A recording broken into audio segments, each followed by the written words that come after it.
Irmãos, que alegria,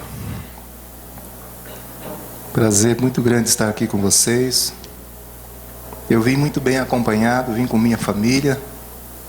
Uma sobrinha nossa casou ontem e a família preparou um lugar, uma chácarazinha em Mairiporã, bem próximo ao local do casamento. E chegamos na sexta-feira, saímos de lá hoje para estar com vocês aqui. Então eu quero apresentar para vocês a minha família, linda, maravilhosa. Estou casado há 23 anos. Sei que você pensou que eu tinha 18 anos, é isso? Tem 23 só de casado. Com uma mulher linda, maravilhosa, que eu amo muito, minha amada Selma. Fica de pé, meu anjo. Deixa os irmãos verem sua beleza.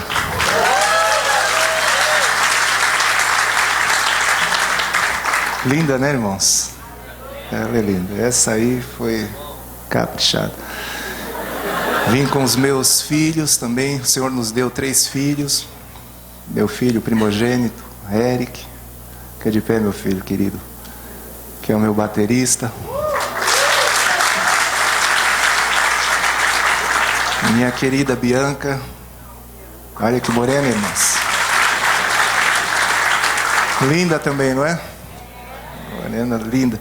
E a minha caçulinha querida, Nathalie.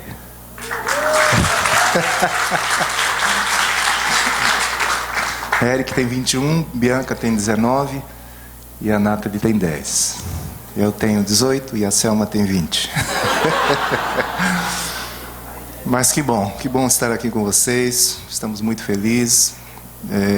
Temos sido muito inspirados pelo Gerson, Mirinha, os filhos. Ele está falando que já está na unção do avô. Foi uma direta na canela, né, Rafa? Mateus, recebo aí. Quem quiser receber, receba. Mas eles têm nos abençoado muito. Têm participado conosco nos nossos congressos. E como é bom termos irmãos, como é bom podermos cooperar uns com os outros. Quando a gente canta, eu preciso de ti, querido irmão, precioso és para mim, querido irmão, cantamos conscientes de que o Senhor não nos fez suficientes em nós mesmos. Nós precisamos da vida uns dos outros. Somos dependentes de Deus. Aleluia, dependentes uns dos outros também. Amém? Eu não vivo sem a igreja, não vivo sem os meus irmãos, porque não vivo sem o Senhor e obviamente a igreja é o corpo de Cristo. Mas eu gostaria de repartir com vocês uma palavra que tem enchido muito nosso coração nesses últimos dias.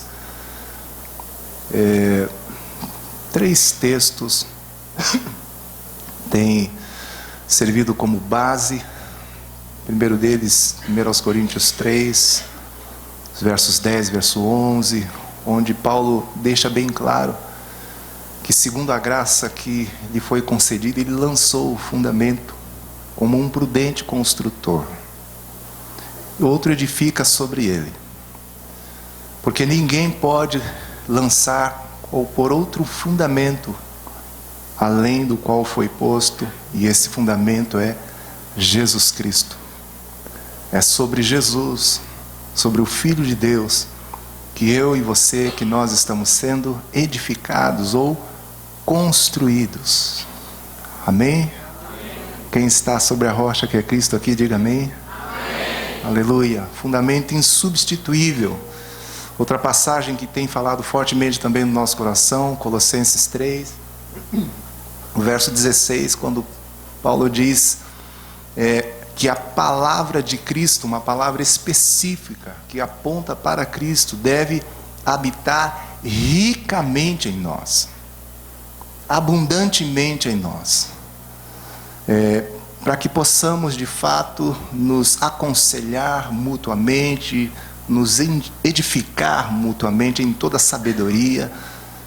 Esta palavra de Cristo deve habitar não economicamente, mas abundantemente, ricamente em cada um de nós. E o outro texto, Efésios 3, Verso 17, se não me falha a memória, onde ele fala: e assim habite Cristo ricamente em vossos corações, pela fé.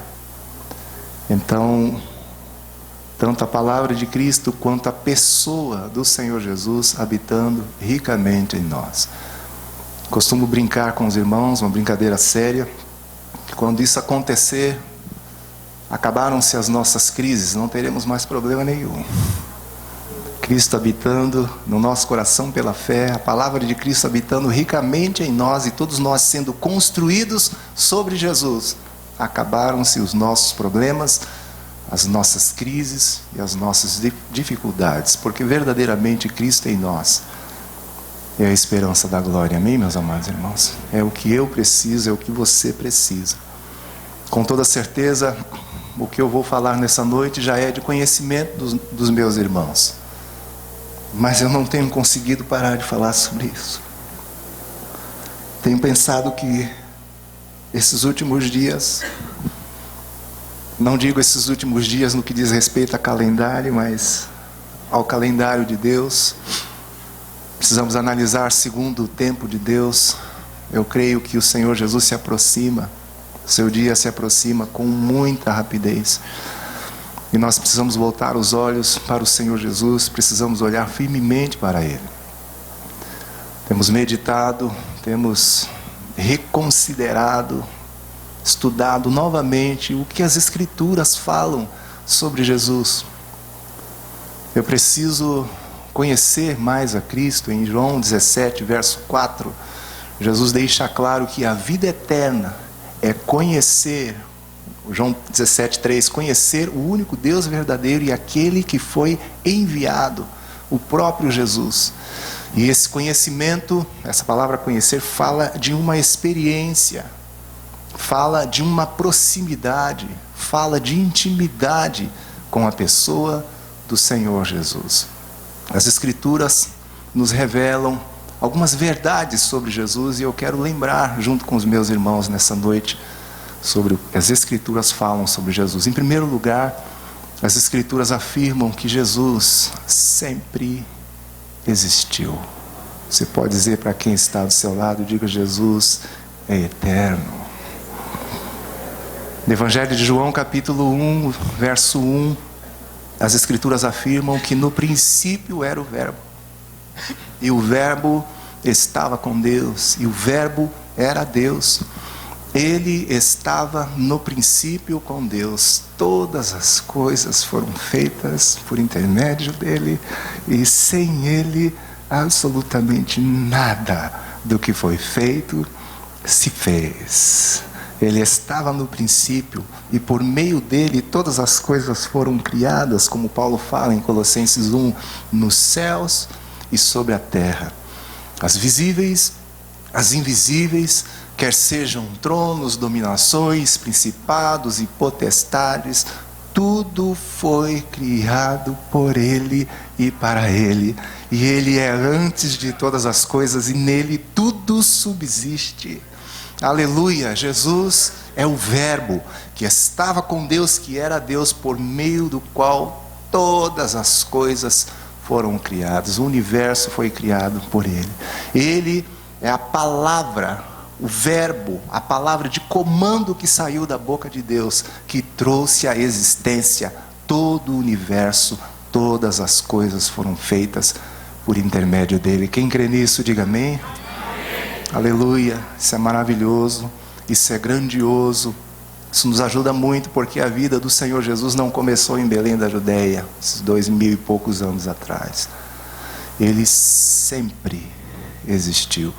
Estava lendo hoje João, quando ele vai falando com o Pai, dizendo: glorifica meu Pai com aquela glória que eu tinha junto a ti, antes que o mundo existisse. Ele é antes de todas as coisas. Tão glorioso como a eternidade, como o poder de Jesus, é a encarnação de Jesus. O verso 14 de João 1 diz o seguinte: que o Verbo se fez carne e habitou entre nós, cheio de graça e de verdade.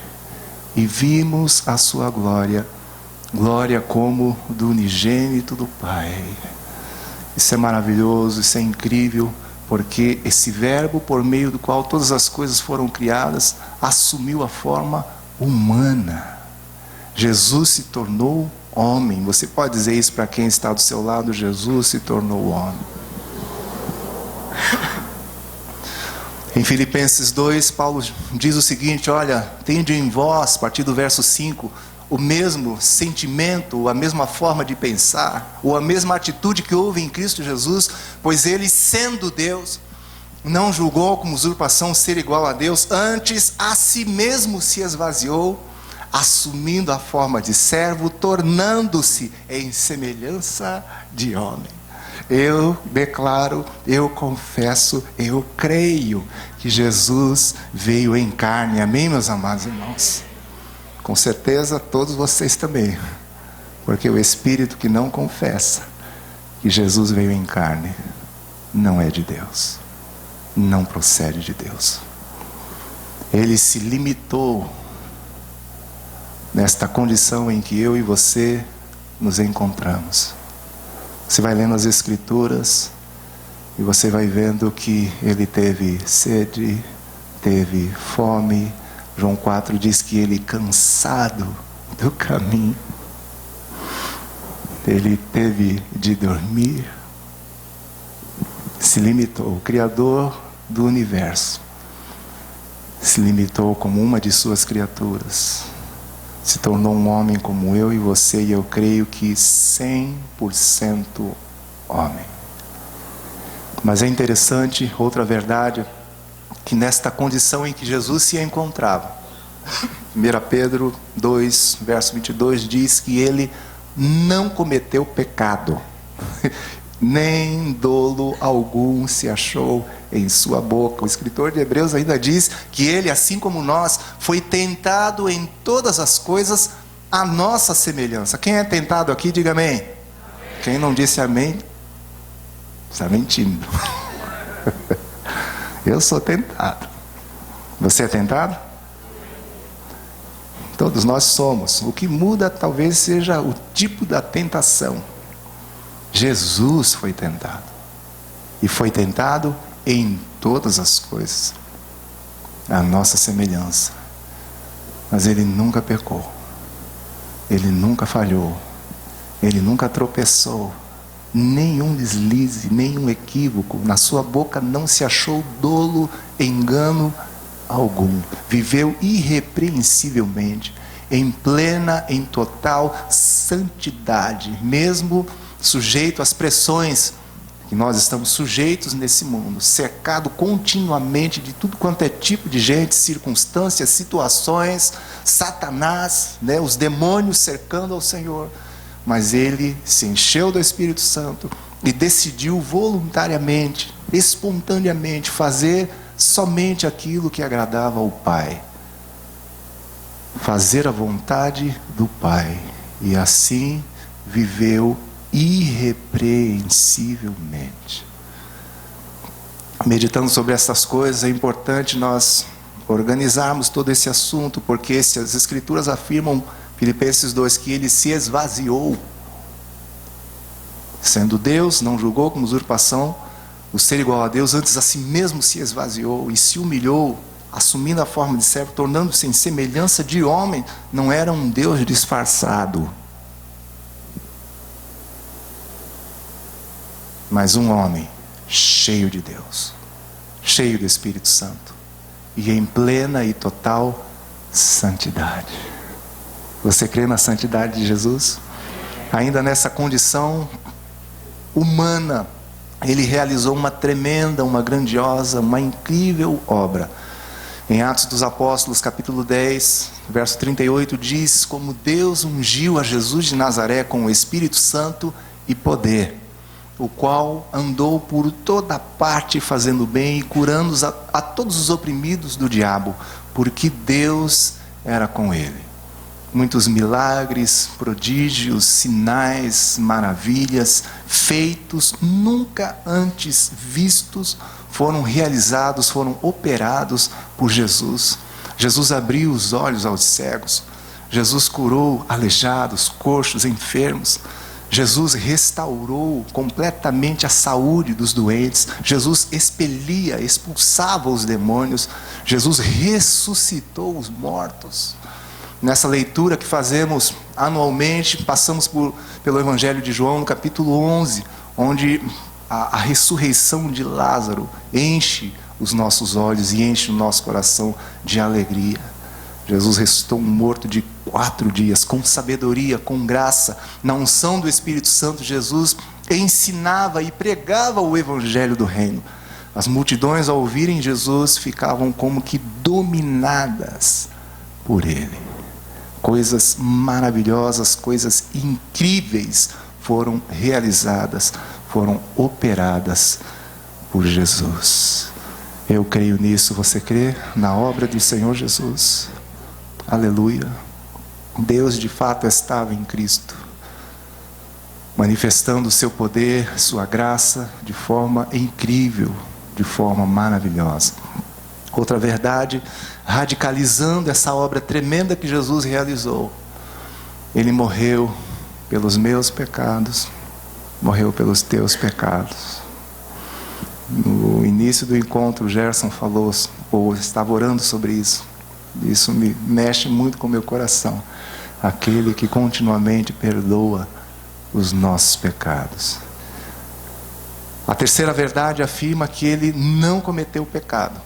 Não se achou dolo nenhum em sua boca, mas ele morreu como um criminoso, como um bandido.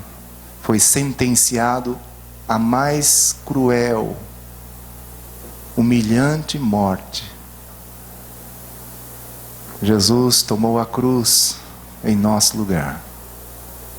Não mataram Jesus, não aprisionaram Jesus. Estava lendo hoje, foram buscar Jesus armados no jardim. Perguntaram quem era ele. Quando ele disse, sou eu, eles caíram, recuaram e caíram todos por terra. Eu fiquei lendo aquilo e veio um misto de alegria e de maravilha no meu coração, porque eles não tinham nem a capacidade de prender Jesus, mas de fato ele se entregou por nós. Muito antes da manifestação de Jesus, através do profeta Isaías, Deus trouxe detalhes daquilo que aconteceria com Jesus. Isaías 53, a partir do verso 5, diz que ele foi traspassado pelas nossas transgressões e moído pelas nossas iniquidades. O castigo que nos traz a paz estava sobre ele, e pelas suas pisaduras nós fomos sarados. Todos nós andávamos desgarrados como ovelhas, cada um se desviava pelo caminho, mas o Senhor fez cair sobre ele a iniquidade de nós todos. Jesus teve de percorrer um caminho muito humilhante, violento. Estava meditando hoje nas Escrituras, eles aprisionam Jesus e ao invés de levar ao sumo sacerdote, Caifás, se não me engano, leva primeiro para o sogro dele, Anás. Fazem aquela roda, começam a interrogar Jesus, Jesus responde com verdade e já toma uma bofetada. E por aí vão açoites, cuspidas, socos, cruz, coroa de espinhos. Ele não cometeu pecado, não se achou dolo em sua boca, mas morreu por nós, e morte de cruz, como Paulo fala em Filipenses 2:8. A si mesmo se humilhou, tornando-se obediente até a morte, e morte de cruz. Foi pelos meus pecados, pelos teus pecados. Por isso que eu choro todas as vezes que eu canto. Queremos o teu nome engrandecer e agradecer-te por tua obra em nossas vidas. Eu não consigo esquecer dessa obra.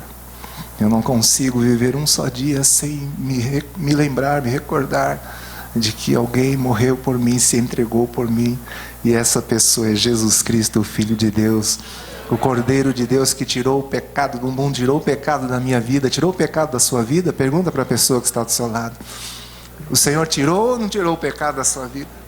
Ele se manifestou para tirar os pecados e nele não existe pecado. Mas quero te dar uma boa notícia nesta noite. Ao terceiro dia, com poder e grande glória, Jesus ressurgiu dentre os mortos. Atos dos Apóstolos 2, verso 24, diz o seguinte: ao qual, porém, Deus ressuscitou, rompendo os grilhões da morte, porquanto era impossível fosse ele retido, dominado, agarrado por ela. Ao terceiro dia, com poder e grande glória, ele ressurgiu dentre os mortos. Quando morreu, de fato desceu às partes mais baixas da terra. Mas Deus deu um testemunho maravilhoso, incrível, sobre a justiça do seu Filho Jesus, sobre a sua santidade, ressuscitando dentre os mortos. As mulheres foram alta madrugada no sepulcro, levando os aromas. A pedra já estava removida, e um anjo dá uma notícia maravilhosa para ela. Primeiro questiona dizendo: por que vocês procuram entre os mortos o que vive? O meu Senhor está vivo. Quer perguntar para o seu irmão? O seu está vivo? Sabe por que eu mexo muito com a igreja? Eu já aprendi que nós procedemos, nós vivemos segundo o que vemos. O alvo, onde os meus olhos estão, determina o meu estilo de ser e de agir. Eu não consigo viver, não consigo agir, não consigo proceder diferente daquilo que eu miro os meus olhos. Então preste muita atenção se você declara que o teu Deus está vivo, se você crê na ressurreição do Senhor Jesus, porque crer nisso é de fato viver essa vida da ressurreição. Amém, meus amados irmãos? Tem gente que vive como se ele estivesse ainda morto. Os discípulos ficaram muito preocupados. Parece que tudo havia se acabado. A esperança terminou, ele morreu. Lembra dos discípulos no caminho de Emaús? Estavam entristecidos, preocupados. Mas ele ressurgiu. Ele está vivo. Ele está vivo. Ele está vivo. Aleluia. A boa notícia não para por aí. Além de ressurgir dentre os mortos, Deus o elevou à mais alta posição. Na continuidade de Filipenses 2, a partir do verso 9, as Escrituras afirmam o seguinte: pelo que Deus o exaltou sobremaneira, uma versão diz soberanamente, e lhe deu um nome que está acima de todo nome, para que ao nome de Jesus se dobre, viaja um pouquinho comigo, todo joelho nos céus, na terra e debaixo da terra, e toda língua confesse que Jesus Cristo é Senhor, para a glória de Deus Pai. Ele não somente ressurgiu dentre os mortos, mas foi elevado à mais alta posição. O lugar de maior destaque do universo é ocupado pelo Filho de Deus, à direita do trono da majestade nas alturas. Jesus está assentado à destra de Deus o Pai. Amém, meus amados irmãos? Ele foi exaltado. Quantos creem num Senhor exaltado, vivo e exaltado? Aleluia. Essas coisas são tão importantes para nós, porque quando a gente para pensar de que Ele venceu todas as coisas, venceu a morte, venceu o diabo, venceu a carne, venceu o mundo, venceu as tentações, Ele venceu todas as coisas. Ele venceu todas as coisas e adentrou os céus. Aquele que veio do Pai retornou para o Pai. Não retornou de cabeça baixa, envergonhado. Recebemos alguns anos atrás uma canção que fala: levantai, ó portas, as vossas cabeças, Salmo 24, levantai-vos, ó entradas eternas, para que entre o Rei da Glória. Quem é esse Rei da Glória? O Senhor forte, poderoso, o Senhor poderoso nas batalhas. Quem é esse Rei da Glória? O Senhor dos exércitos. Ele é o Rei da Glória. E hoje eu e você sabemos bem o nome desse Rei. O Rei é Jesus, amém, meus amados irmãos? O vencedor, aleluia. Eu amo Efésios 1, a partir do verso 3, Paulo vai dizendo: bendito Deus e Pai de nosso Senhor e Salvador Jesus Cristo, o qual nos abençoou com todas as bênçãos espirituais nos lugares celestiais em Cristo, como nos elegeu nele antes da fundação do mundo, para que fôssemos santos e irrepreensíveis perante ele, e em amor nos predestinou para ele, por meio de Jesus Cristo, segundo o beneplácito de sua vontade. Eu e você já fomos abençoados com todas as bênçãos espirituais nos lugares celestiais em Cristo Jesus. O que isso significa? Significa que a nossa bênção está na exaltação de Jesus, está na vitória de Jesus, está naquilo que Jesus conquistou, aleluia. Ele venceu todas as coisas. De vez em quando eu me preocupo, porque eu me esqueço desta verdade. Por isso que em Efésios 1, a partir do verso 15 ali 17, Paulo vai dizendo que ora pelos irmãos, para que Deus conceda a eles espírito de sabedoria e de revelação no pleno conhecimento dele, iluminando os olhos do nosso coração, para sabermos a esperança do chamamento, a riqueza da sua glória, nos santos, a suprema grandeza do seu poder e a eficácia da força do seu poder, que operou em Cristo, ressuscitando-o dentre os mortos e o assentando à sua direita nos céus. Aleluia. Quando eu penso nessas coisas, aí eu levanto a minha cabeça. Aí de fato eu me considero alguém importante. Você não se considera alguém importante?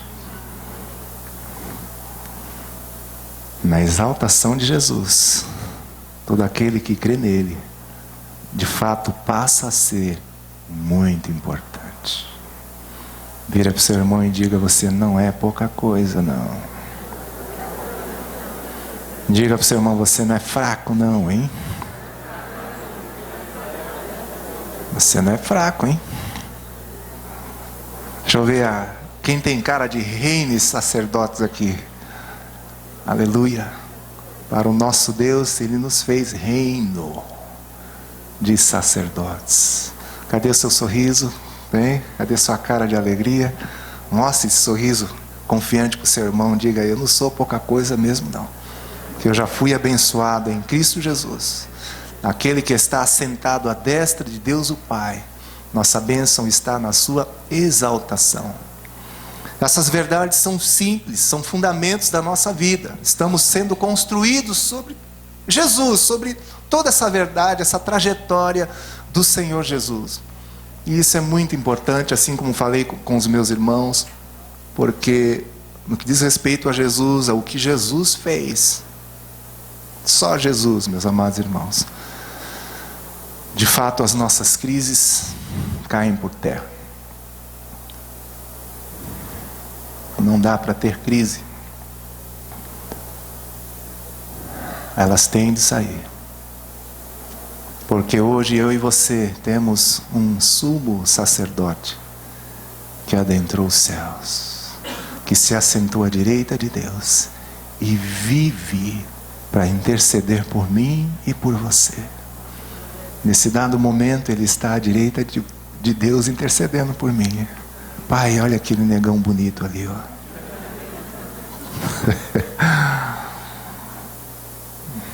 Ele é bonitão, mas ele é muito carente. Guarda ele. Ele é cabeça dura, de vez em quando ele faz umas bobagens, então segura ele, Pai. Quem nos acusará? Quem tentará acusação contra os escolhidos de Deus? Quem os condenará? Aleluia. Aleluia, amém, meus amados irmãos? Você não é pouca coisa. Por quê? Por causa de Jesus. porque é nas regiões celestiais em Cristo.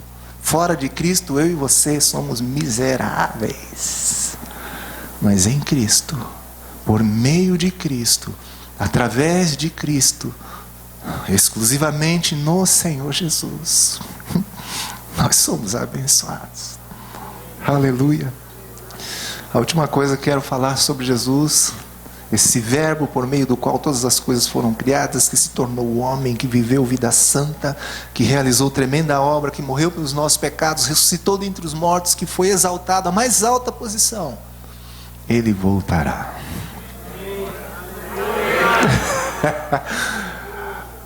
Eu vim de um casamento onde o noivo e a noiva estavam radiantes, né? Uma preparação de quanto tempo, né, Selma? Um investimento simples, humildes eles, né? Mas na sua humildade, um investimento, um preparo, e agora uma alegria, um regozijo, uma satisfação tremenda, porque havia chegado o dia. O nosso dia se aproxima, o nosso noivo está chegando. Amém ou não?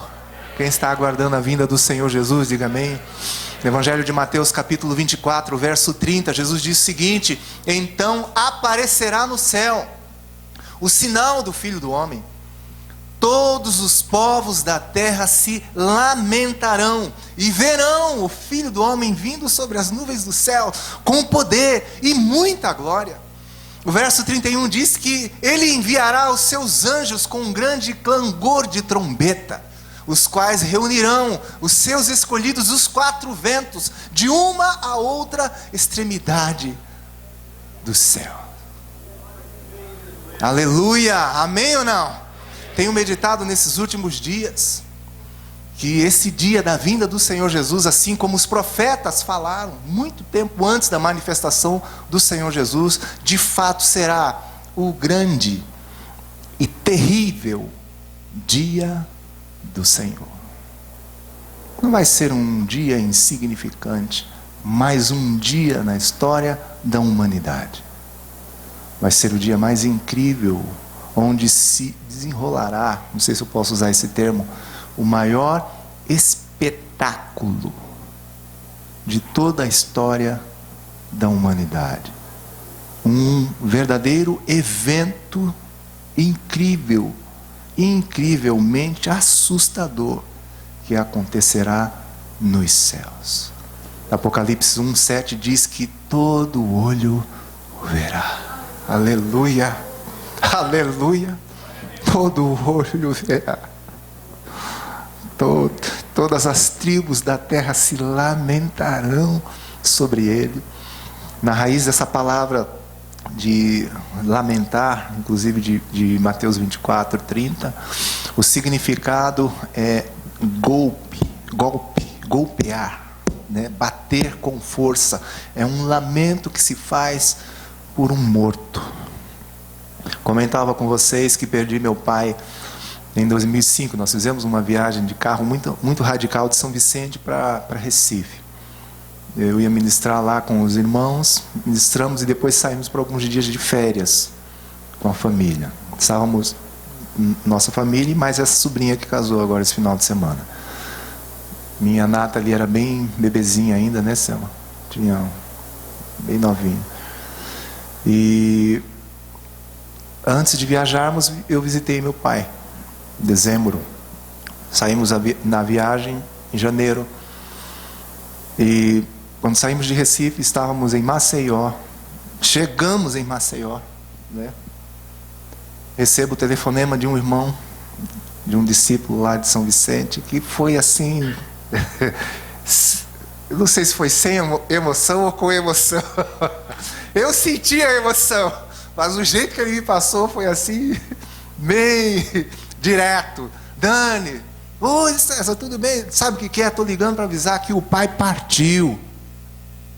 Assim, bem, né? Aí a Selma estava na minha frente, esposa conhece, né? Eu não sei qual foi o semblante que eu fiz. Ela, que foi, Dani? Eu não consegui terminar de dizer a frase, meu pai morreu. Não consegui terminar. Estava bem com meu pai, graças a Deus. Meu pai conhecia o Senhor, nos amávamos muito. Mas é uma coisa forte. Tão forte que naqueles dias nós saíamos para jantar, para almoçar. Quando sentávamos na mesa de um restaurante, eu sou discreto. Parece que eu sou meio... Mas eu tenho um temperamento mais quietinho. E a gente sentado na mesa do restaurante, o restaurante cheio de gente. Daqui um pouco vinha a lembrança do meu pai. No meio de todo mundo, eu começava a chorar no restaurante. É a mesma palavra que Jesus usa em Mateus 24:30. Todos os povos da terra se lamentarão e verão o Filho do Homem vindo sobre as nuvens do céu com poder e muita glória. Vai se desenrolar esse evento, esse espetáculo incrível diante dos olhos de todo mundo. Paulo fala que ao soar da trombeta, os mortos em Cristo ressuscitarão primeiro, depois nós, os vivos, seremos transformados e subiremos para o encontro do Senhor nas nuvens. Aleluia! Só para ajudar o encontro é nas nuvens. Pergunta para o seu irmão, te ajuda a ser nas nuvens o encontro?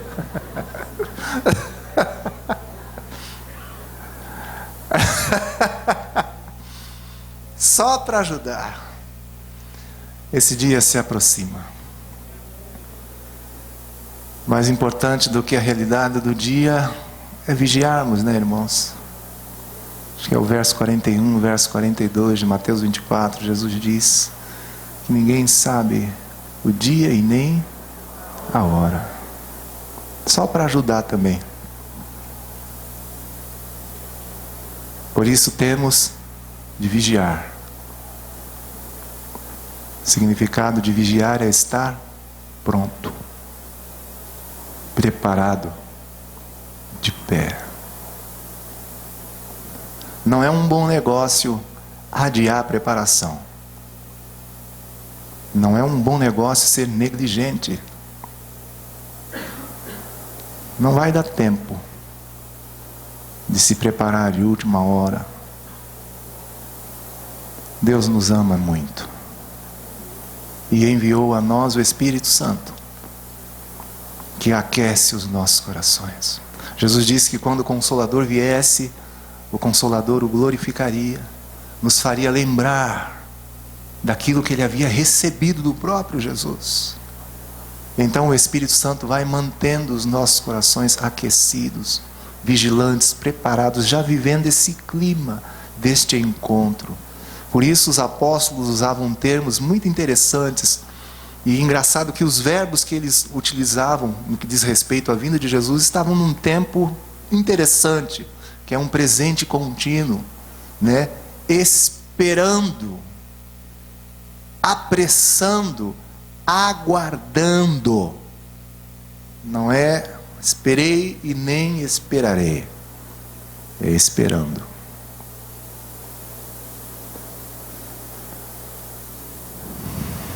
Se eu não me engano, é Paulo que chega a dizer amar a vinda do Senhor. Ou é Paulo ou é Pedro? Você ama a vinda do Senhor Jesus? Eu quero orar com os meus irmãos, a fim de que essa palavra ela habite ricamente em você. Não precisamos ou não podemos nos distrair. Não é tempo de se distrair. Judas fala sobre nos guardarmos no amor de Deus. Precisamos estar guardados no amor de Deus, e o amor de Deus tem nome, irmãos. Deus amou o mundo de tal maneira que enviou o seu Filho. João 3,16, Romanos 5,8 diz que Deus prova o seu amor para conosco pelo fato de ter Cristo morrido por nós. O amor de Deus, a prova do amor de Deus é Cristo, é Jesus. Então precisamos estar guardados nele, aquecidos nele, unidos a ele, em plena, em total comunhão com ele. Amém? Eu não queria fazer isso. Não sei se Gerson pode me ajudar. Mas estou sentindo, peço permissão aos pastores, aos líderes. Eu acho que algumas pessoas precisam de oração.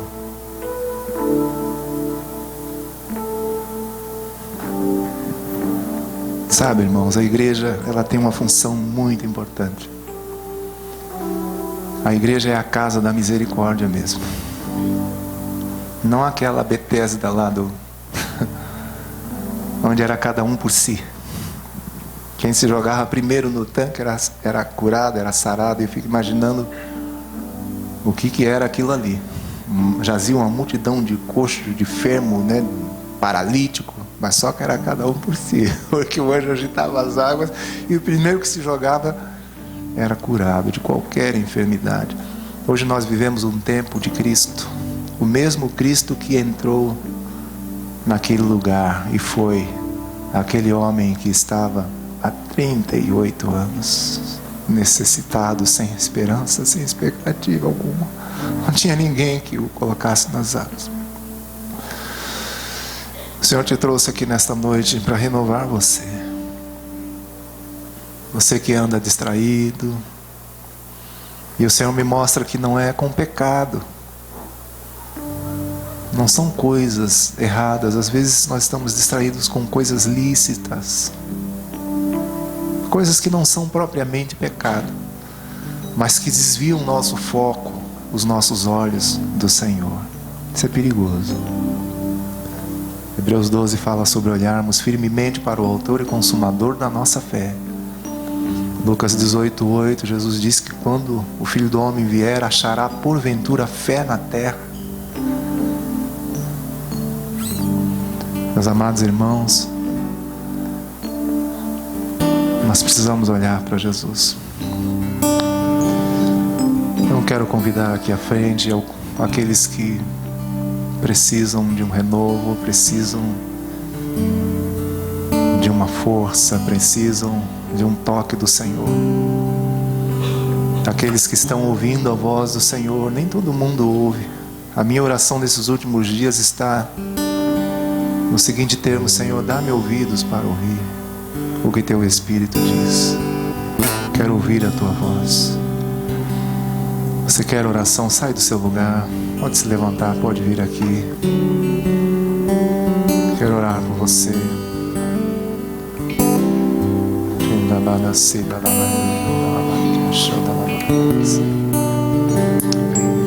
Ao vir aqui, você não está assumindo uma posição inferior.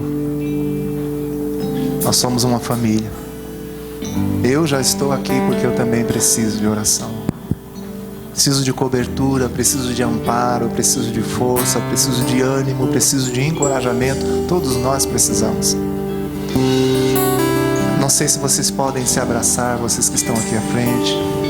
Nós vamos orar juntos, porque somos todos iguais. A igreja também, se puder se colocar de pé também. Se puder unir as suas mãos também. Vamos orar ao Pai. Não sei se de repente algumas pessoas que aqui estão recebendo a Cristo, outras estão sendo renovadas no Senhor, outras estão se posicionando em fé diante do Senhor, mas independente disso, Pai querido, todos nós que estamos aqui, a começar por mim, nós queremos a Cristo. O nosso interesse está no Teu Filho, Senhor. Porque Ele é o caminho, Ele é a verdade, Ele é a vida, e ninguém vai ao Pai senão por Ele. Senhor, Tu enviaste o Teu Filho, não para condenar, não para julgar o mundo, mas para que o mundo fosse salvo por Ele. Senhor, nós cremos no nome do Teu Filho Jesus, e as Escrituras afirmam que não há outro nome dado entre os homens pelo qual importa que sejamos salvos. Abaixo dos céus não há outro nome, O nome é Jesus. E todo aquele que invocar o nome do Senhor será salvo. Todos os que estão aqui à frente, a igreja, começa a declarar o nome de Jesus agora. Vai repetindo o nome: Jesus, Jesus. Vai declarando Jesus. O Espírito Santo está me mostrando que pessoas serão batizadas com o Espírito Santo, porque é Jesus quem batiza com o Espírito Santo e com fogo. Algumas pessoas serão curadas aqui nesta noite, e de enfermidades complicadas, porque quem cura é Jesus.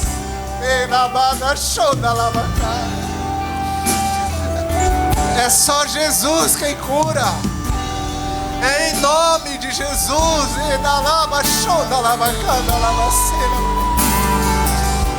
Pessoas que estavam sendo atormentadas por espíritos imundos, espíritos malignos, você será liberto nesta noite. A autoridade no nome de Jesus. Continua declarando o nome de Jesus.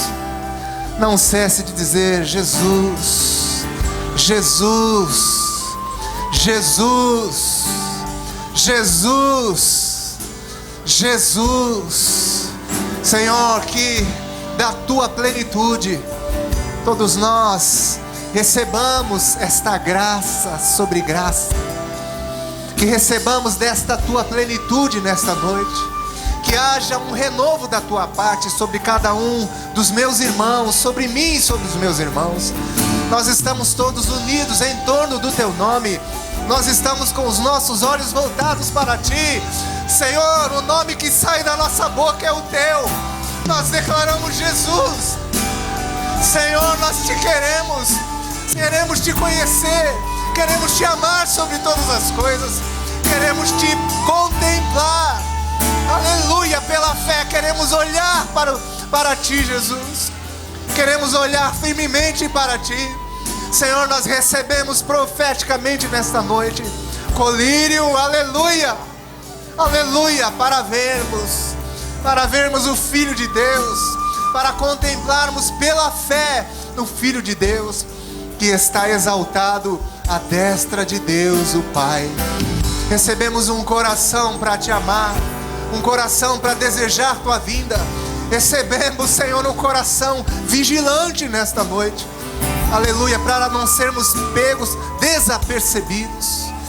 Não, Senhor, teu dia virá como um ladrão de noite, diz a tua palavra. Mas declaramos, Senhor, que recebemos nesta noite espírito de vigilância, aleluia, aleluia. Nossas lâmpadas estão sendo renovadas nesta noite. O óleo, o azeite do Espírito Santo, aleluia, está sendo renovado em nós. Em nome de Jesus, nossas lâmpadas não se apagarão, não se apagarão. Nossas lâmpadas não vão se apagar. Em tempo oportuno, em ocasião oportuna, em tempo hábil, estamos sendo renovados. Senhor, escuta-nos. Nós te queremos, Senhor. Nós dependemos de ti. Nós precisamos de ti.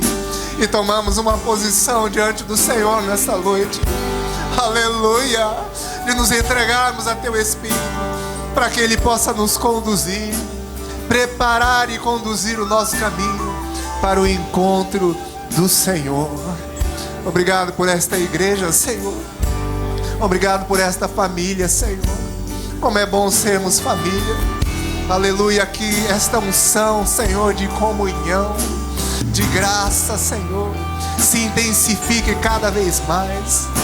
Os anjos que tu tens levantado neste lugar, os pastores, os líderes, sejam renovados em alegria, em fé, em graça, em ânimo, Senhor, em nome do Senhor Jesus.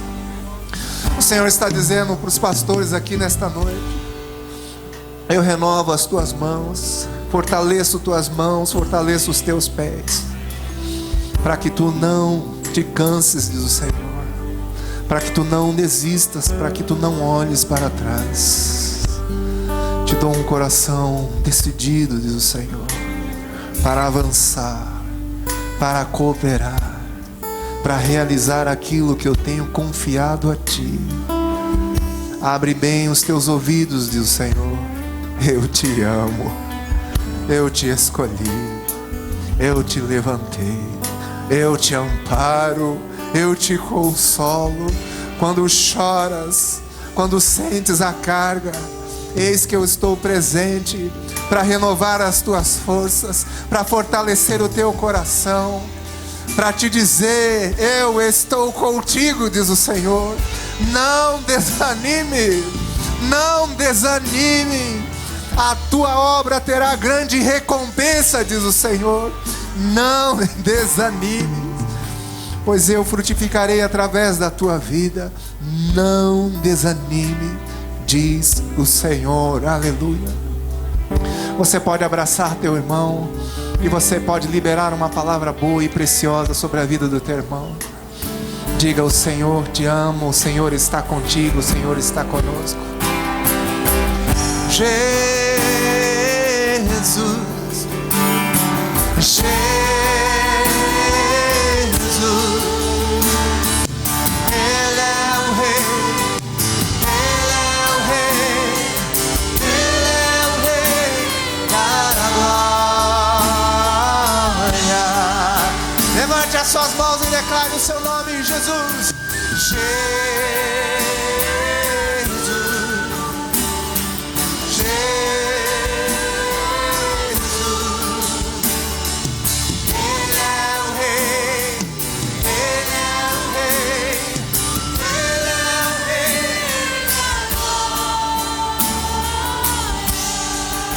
Todo o poder foi dado a Ele.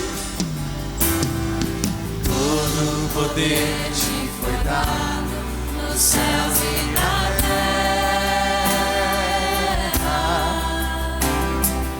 Todo o poder te foi dado.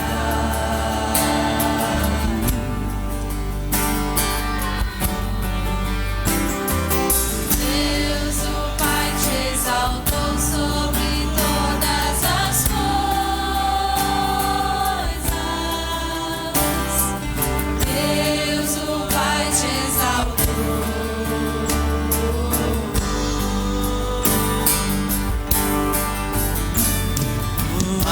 Manifestado em caminho, justificado em espírito, visto dos anjos, pregado aos gentios, crido. Quem creu nele? Aleluia! Oh, Senhor! Levantai, levantai.